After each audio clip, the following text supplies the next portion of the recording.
Reste avec moi de Ayobami Adebayor, prix Les Afriques 2020, un prix initié depuis 2016 par l'association dénommée La Scène littéraire.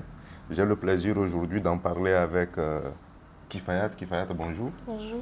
Une passionnée de littérature qui est pleinement engagée dans tout ce qui est livre, lecture, surtout avec les enfants. Je crois que bon nombre de personnes la connaissent déjà et connaissent son engagement.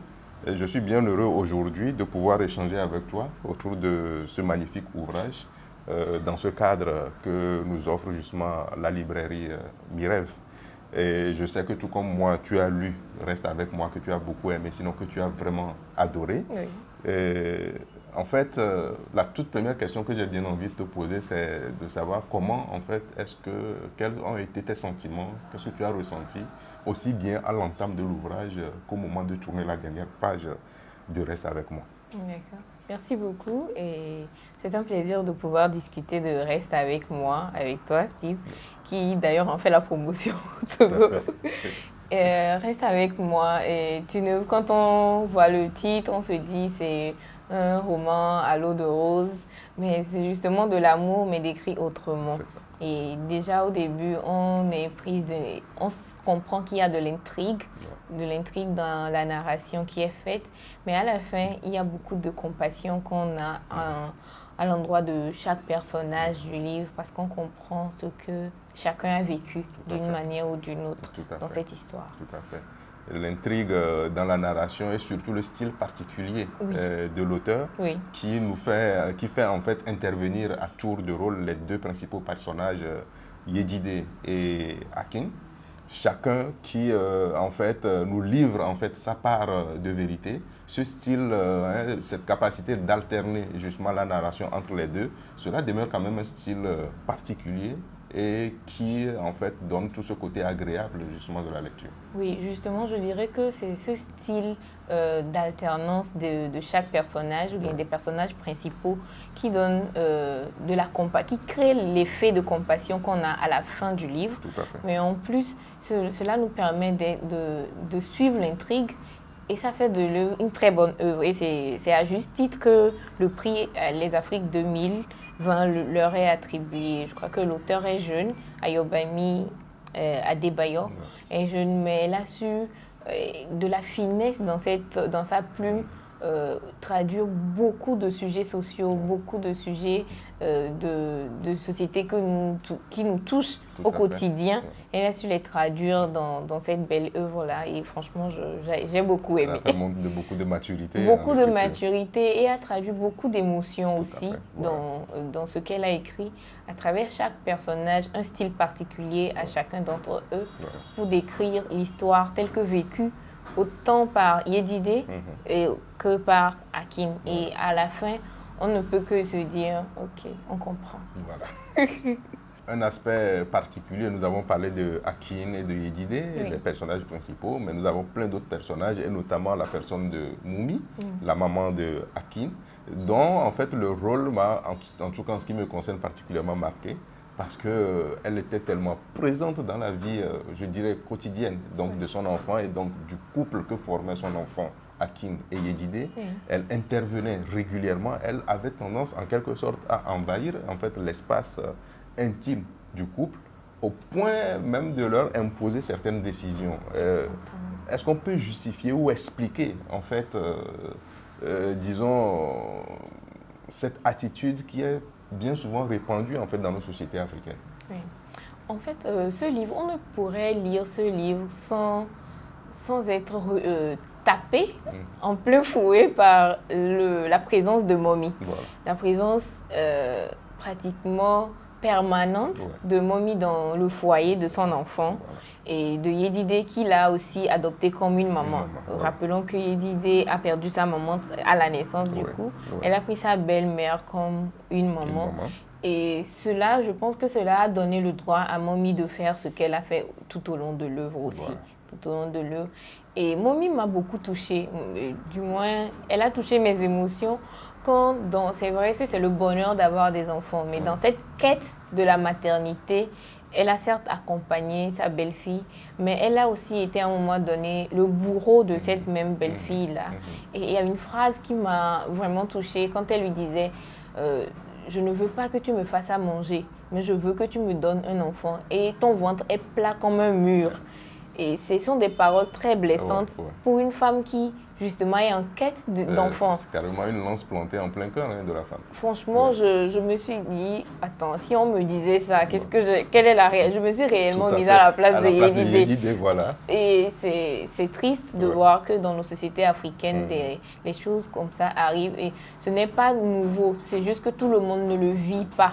Tout le monde ne le vit pas. Et l'auteur a su très bien traduire cela à côté des autres thèmes, à savoir l'infidélité, l'impuissance sexuelle, surtout de l'homme. Parce que très souvent, quand un couple ne va pas bien, on pense à la femme. Quand un couple n'a pas d'enfant, on pense à la femme prioritairement. Et dans l'œuvre aussi, c'est la femme qui a été indexée tout au long.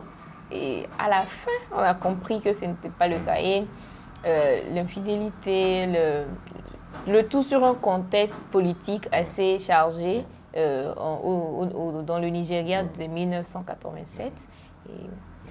Et l'attitude de Moumi, tout comme les différents comportements de Akin, de Yédidé et d'autres personnages, en fait, nous ramènent à cette quête permanente du bonheur.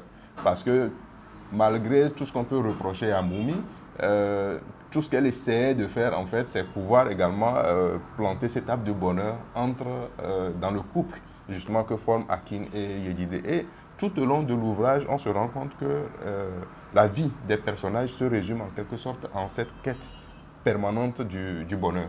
Mais ce bonheur semble s'éloigner, en fait, chaque fois que l'un d'entre eux tend à s'en approcher. En fait, comment as-tu vécu cela? Exactement. C'était déjà au début, c'est la quête du bonheur. Yédidé aussi était à la quête du bonheur qu'elle pense illusoire parce qu'elle n'a pas eu une famille, sa maman est décédée et donc elle pensait que le bonheur serait dans le foyer. Le foyer qu'elle a aussi ne lui donne pas le bonheur parce que de bout en bout, à chaque fois que tu t'approches un peu du bonheur, il s'éloigne. Et c'est triste de voir que parfois, nous sommes beaucoup plus à la quête de ce qu'on n'a pas en oubliant ce que nous avons, qui est peut-être une bonne maison, une famille qui nous aime et tout.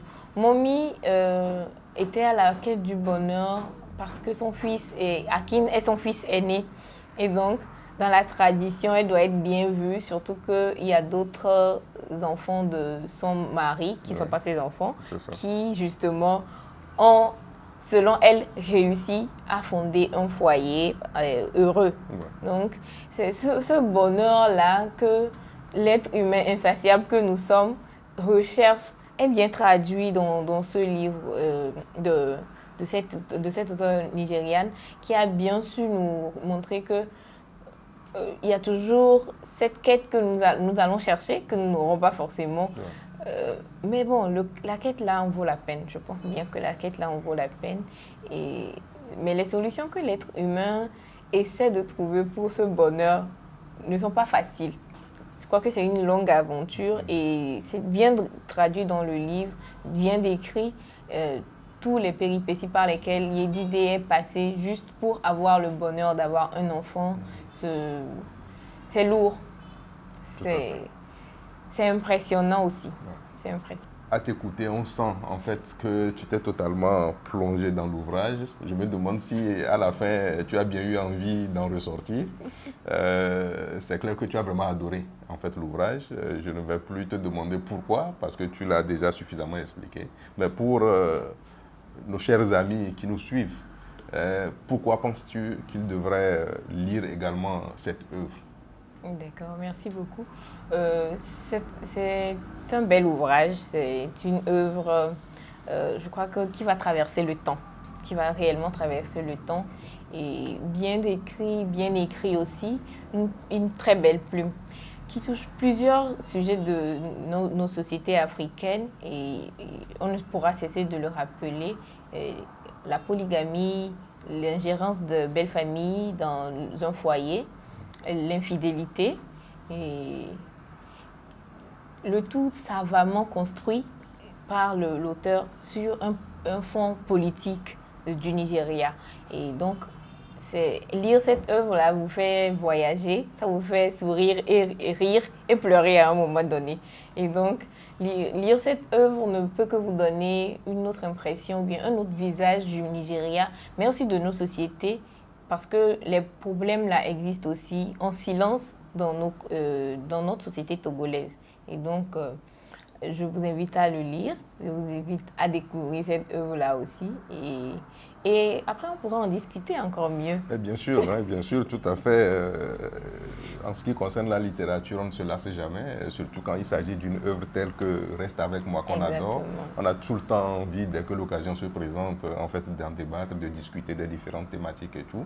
Merci à toi de m'avoir aidé, en fait, à décortiquer un tout petit peu l'ouvrage, à le présenter au public, que j'invite donc à se procurer l'ouvrage, à le lire, à se rapprocher également du Club littéraire qui organise de nombreux cafés littéraires tout autour de l'ouvrage.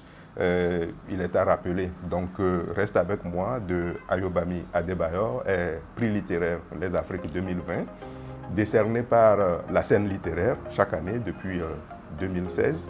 Et donc l'ouvrage est promu sur l'étendue du territoire togolais à travers différents cafés littéraires qui sont organisés avec des groupes de lecture au niveau des centres de lecture et d'animation culturelle, dans les lycées également. L'ouvrage est disponible donc à la librairie Mirève, à la librairie Star, au club littéraire également, au prix unique de 5 000 francs. Un ouvrage qui mériterait d'ailleurs le double, le triple du prix, notamment compte tenu de la qualité de son contenu. Exactement. Et que j'invite également une fois à lire. Merci encore et à la prochaine.